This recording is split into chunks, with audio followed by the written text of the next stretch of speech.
Welcome to Discover Indie Film. I'm Jeff Howard, and I've got Adam Peltier with me. Hey, Adam. Hello, Jeff. Hey, all right, so we just had a kick-ass talk. It might be called an interview, I don't know, but I call it a talk. I would call it me rambling, but hey, we'll let the listeners decide. I would argue vehemently with the rambling comment. But if people want to get to know you and your work better, listen to the podcast before this one.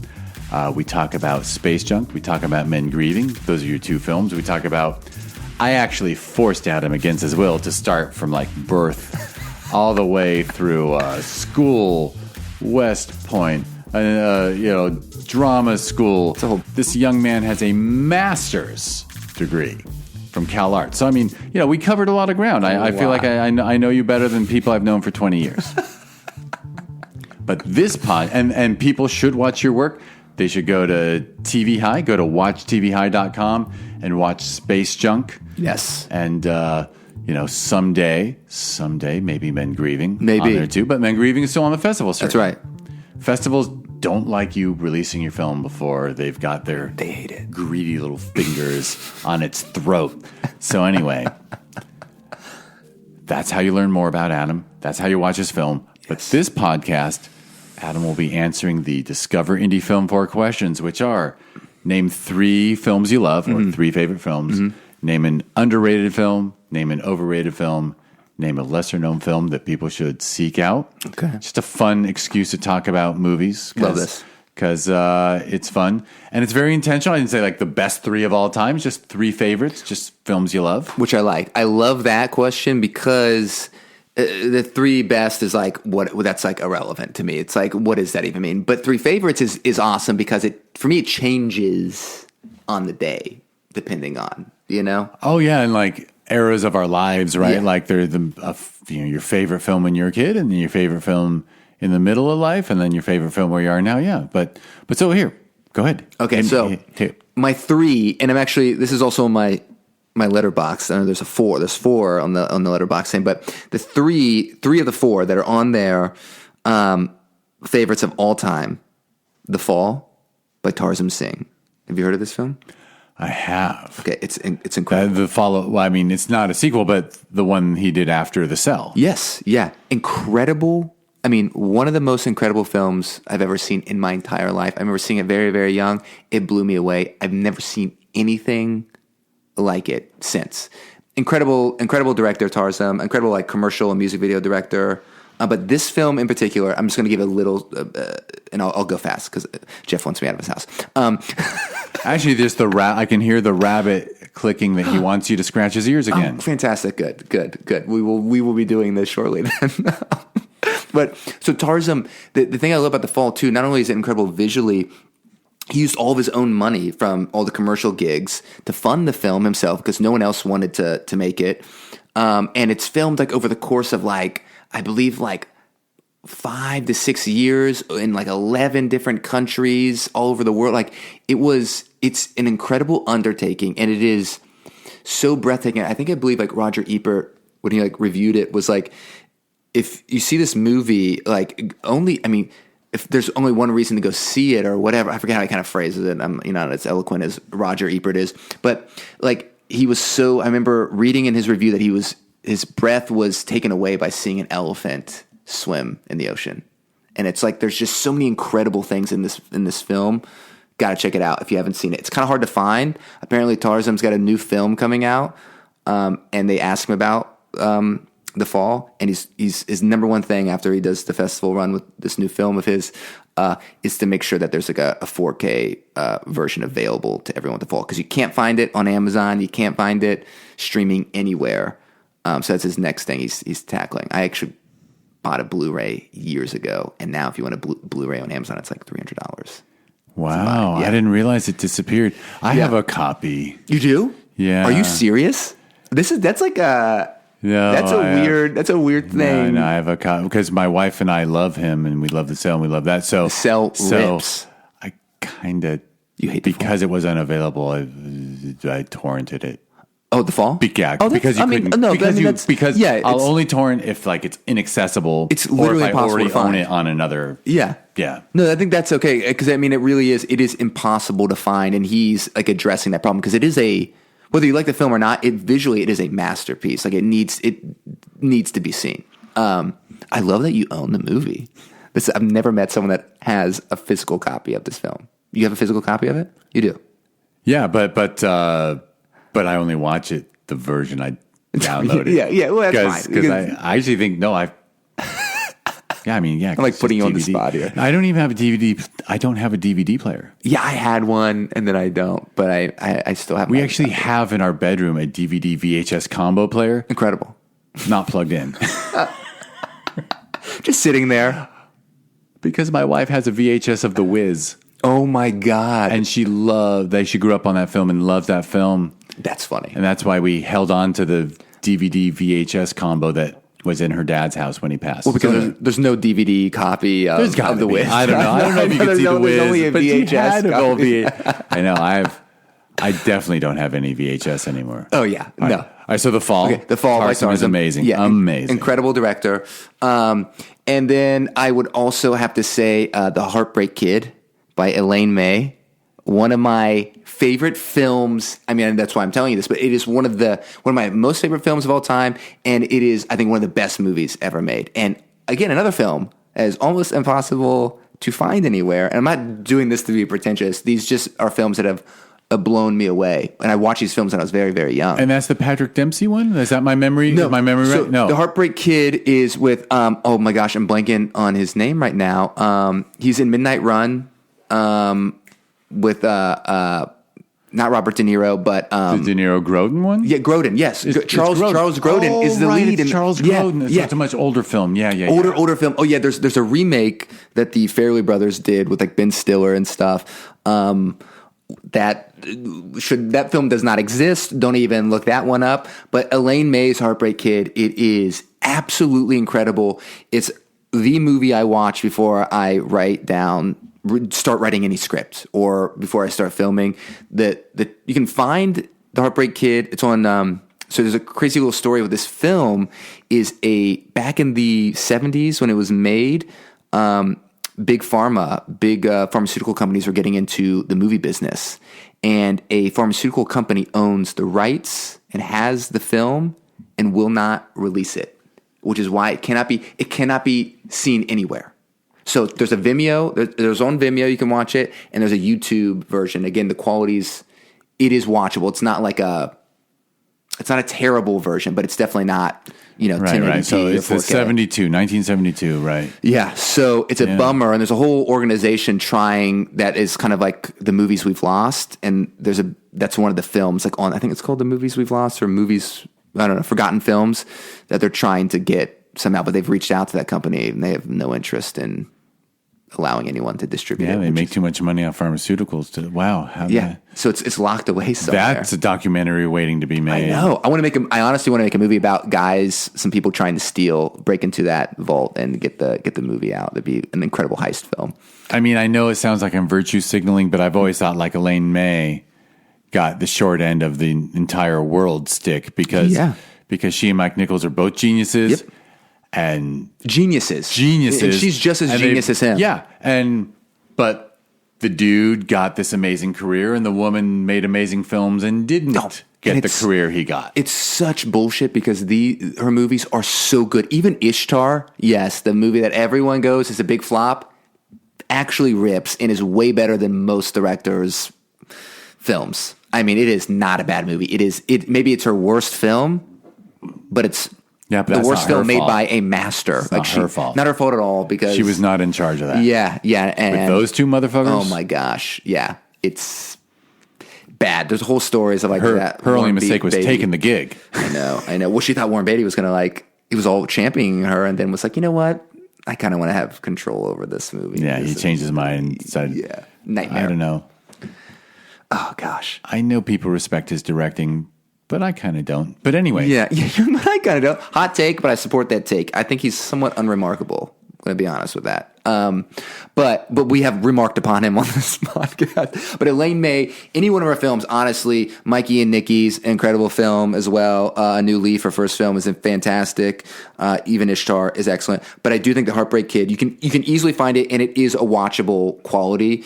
Absolutely incredible. I watch it again every time before I start filming or writing. And there's a scene in the trailer that is incredible of Charles Grodin going, because his character has gone on a honeymoon, and the premise of this film is he falls in love with another woman and needs to convince that woman's parents that she should be with him, and even though he's married, and then he has to convince the person he just married 5 days ago to divorce him. So it is one of the most uncomfortable comedies ever made, which translates to I love uncomfortable comedies. And Grodin is a genius too. Yep. Always been. Mm-hmm. And I'm just going to flex for a moment and share that in 1986, after my senior year of high school, I was working at the Big Five Sporting Goods in Studio City and sold shoes to Charles Grodin. Oh, whoa. Was he sarcastic? I can't remember what size. No, he was. Was he nice? He was actually almost a little standoffish, but he wasn't rude. That's his vibe, though. But when as a high school kid selling shoes at a sporting goods store, I got to sell shoes to a couple famous people. That's pretty cool. Yeah, it's kind of cool. What are you going to do? And Grodin, I was like, hey, I recognize him. He probably figured out this teenager doesn't recognize me. That was probably his attitude. He's like, oh, God, this guy doesn't this little shit. Just give me a size 9, dude. And I'm like, oh, you got small feet, Chuck. Oh, man. But it's an incredible film, and there's a scene where he's convincing the dad of the girl he's now just fallen in love with to let him take his daughter. It is the most uncomfortable scene I've ever seen, and that scene's immediately followed up with him divorcing his wife. This is not a spoiler at all, but trying to divorce his wife on their honeymoon. It is so uncomfortable. Sounds brilliant. Like it's very informative of how not to live. Yeah, 100%. Yeah. It's again, incredible film. Definitely check it out on YouTube or Vimeo. And then, my third film I'm going to throw out there is a Robert Altman film that I feel like no one talks about, and it's I think it's one of the best films ever made. California Split with Elliot Gould. Have you seen this film?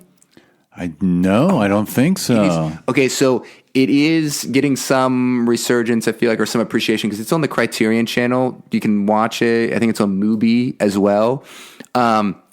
Brilliant. I mean, Altman had a run of masterpieces, and this film's kind of caught in the whirlwind of those masterpieces, but it's probably the best gambling movie ever made. Elliot Gould is incredible in this film, and bringing on the other guy that's in it, that's the co-star. But it's essentially these two losers find a winning streak. George Segal. There we go. And they are electric together. It is such an incredible film. Elliot Gould is another, Charles Grodin and Elliot Gould are touchstones for me as actors. And then again, Altman and Elaine May are two of the biggest inspirations for me. For sure, masters. You can name your fourth real quick. My fourth? Yeah. Okay, real quick. It's this is what you'd see on my letterbox right now.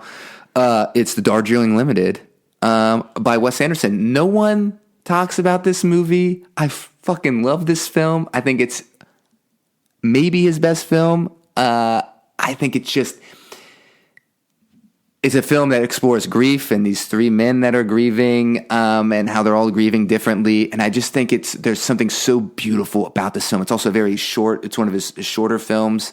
So I think it's like a brisk 90 minutes. And it was made, I'm trying to think, I think it was made after Life Aquatic. So kind of the early run of his films, which I think are all bangers. Bottle Rocket, Rushmore, Royal Tenenbaums, Life Aquatic, and then this. I mean, it's those are incredible. Other stuff is all right, but Darjeeling Limited, I mean, I saw it when I was, again, pretty young. I saw it in theaters, and I was obsessed with this film. Obsessed with the train, how they shoot on this train. Just the three brothers, their dynamic, the acting, the comedy, the drama, how it's making me laugh 1 second, and then, later on in the film, there's this... there's kind of two funerals in this movie, one that happened in the past and one that the three brothers are going to, and their kind of spiritual journey they go on. It's so beautiful. It feels like one of his most personal films. and a director that I don't think necessarily makes personal movies anymore. Doesn't feel like there's a he's personal touch. he's pretty removed from it. I mean, still brilliant. Still, I completely agree. Still I love brilliant. this stuff. I love this stuff. Asteroid City, I'm a big fan. There's a little bit of I haven't gotten to see it yet. Heart in there from like in his earlier. Look, I think Isle of Dogs is perfection. Oh, I love it. That movie's hilarious. Makes me weep, makes me laugh. Everything about it. His fantastic, Mr. Fox. I mean, amazing. He's someone that is like consistently good, but I feel like his films have gotten less and less personal. And I feel like those earlier films, there is just like every character's experiencing grief and loss and trying to figure things out. I mean, one of my favorite scenes of all time, I'm sorry, I'm like tangenting, is in the Royal Tenenbaums when Richie Tenenbaum, the two scenes, Richie, does a big act in this film played by Luke Wilson. It's one of the most jarring scenes and one of the most intense scenes in any Wes Anderson film, in any film I've ever seen. Incredible. And then there's a line of dialogue that Ben Stiller says in that film where he goes near the end of the film when he finally sits down with his dad, played by Gene Hackman, and he just says these words, I've had a rough year, or it's been a rough year. And he just starts weeping. And it's like, man, like those moments are incredible. And Darjeeling Limited is kind of like a whole movie of those kind of moments and that vibe that Wes Anderson doesn't really explore, I feel like, anymore, except a little bit now in Asteroid City. He's kind of returned to exploring some grief. It's a good problem to have that you've made so many feature films that it's become, more craft than inspiration. Yeah. But clearly he has different interests each time. Yeah. He's trying to push himself as a filmmaker. So again, he's like one of the best all-time filmmakers. So, but yeah, those are the three plus the fourth. Those are movies that have changed my life too. Excellent. As well. Excellent. All right. A film that you consider underrated. Underrated.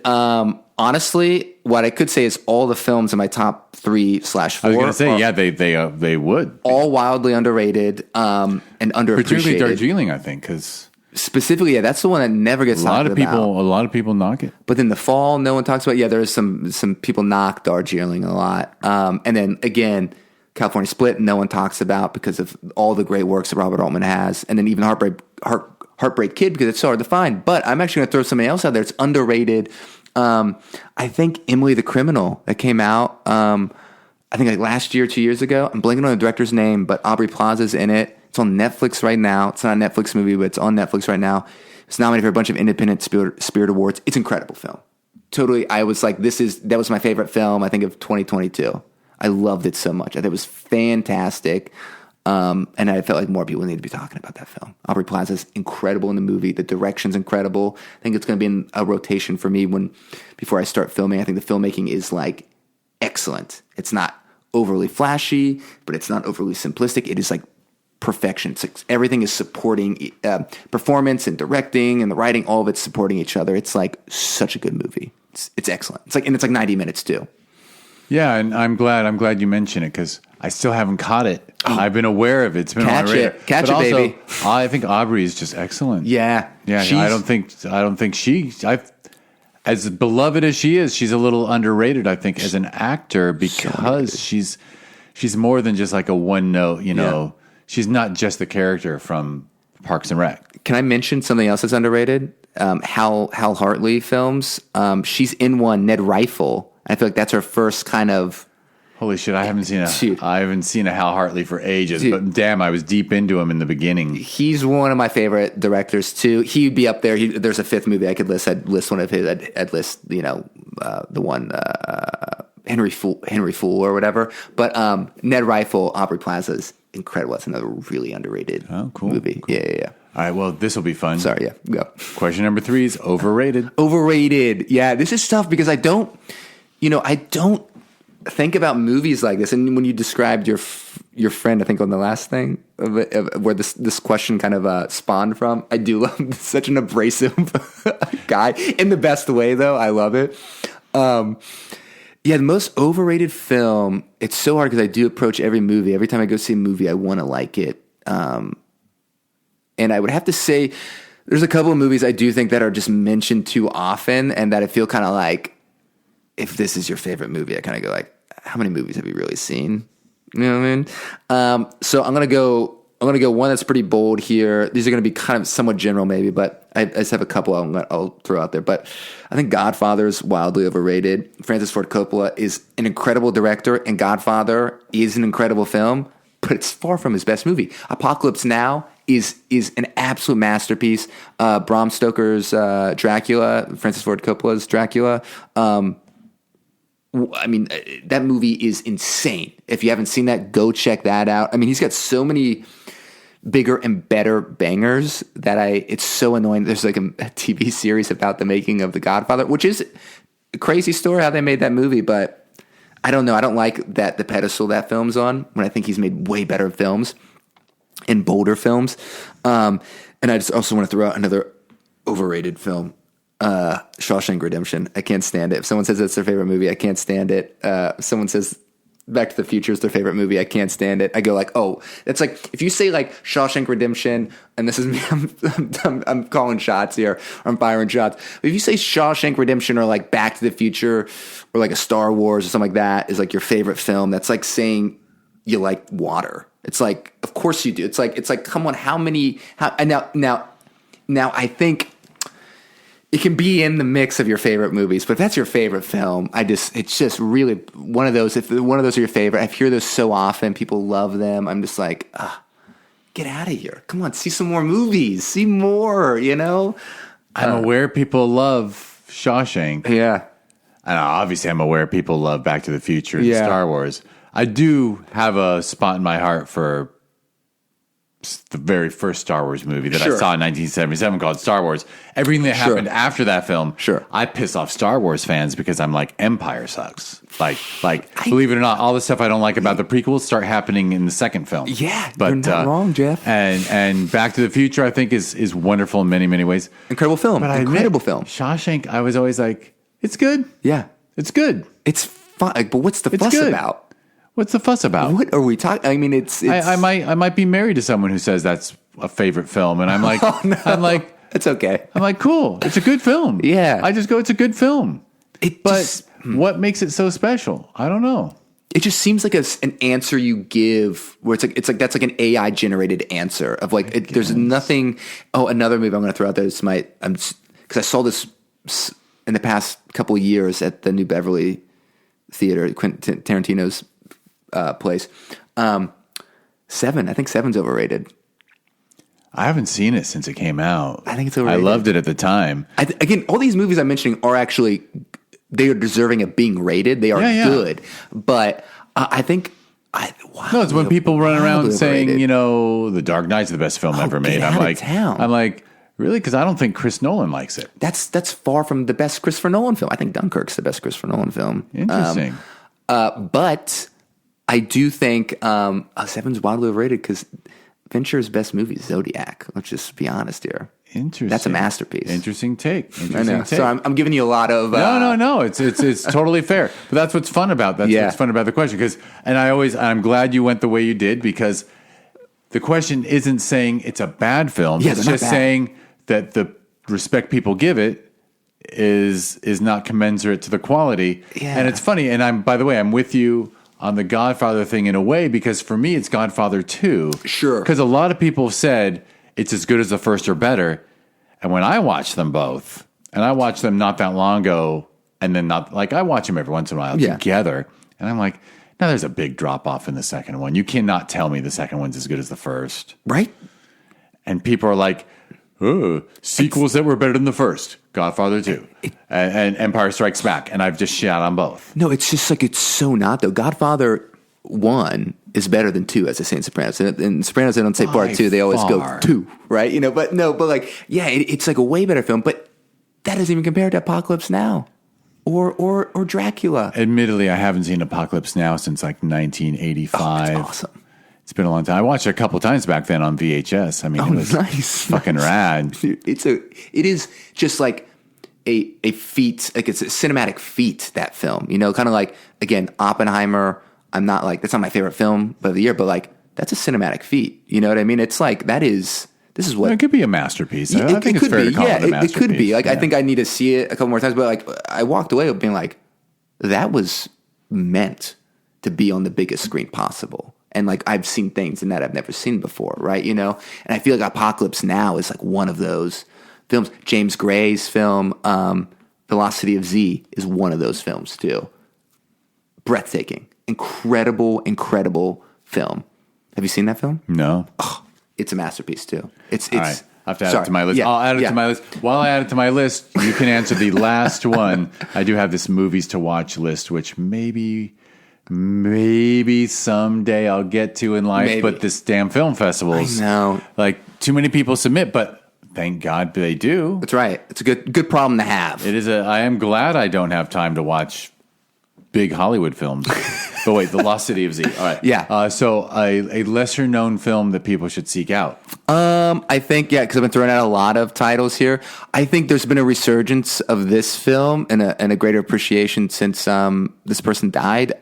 Sorcerer, the William Friedkin film. It's a masterpiece. It is an absolutely incredible film. I think it's his best movie. Friedkin's Sorcerer. It's better than French Connection, which is awesome. It's better than The Exorcist, which is awesome. It's better than Killer Joe. It's better than Night Moves. I mean, there's a lot of bangers the Friedkin has. This movie's a masterpiece. It's absolutely incredible. It's like available everywhere. I think to at least rent. You might have to pay like $2 or something.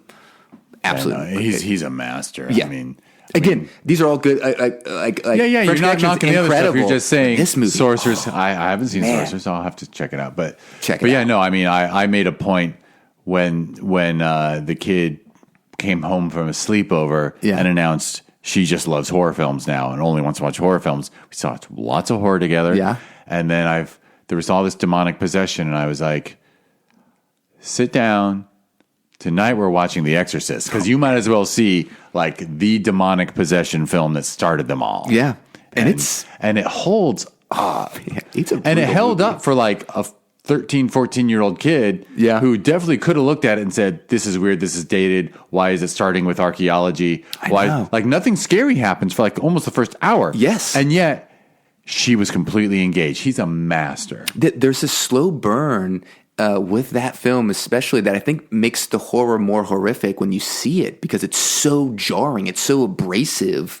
I watched it literally the other day. It's on some streaming service right now, and it's an incredible movie. Have you seen the someone obviously took like 8mm or 16mm camera in and recorded audiences watching it? When it first came out? I've never listened to this, but I've heard of this. People were passing out. Yeah, they're freaking out.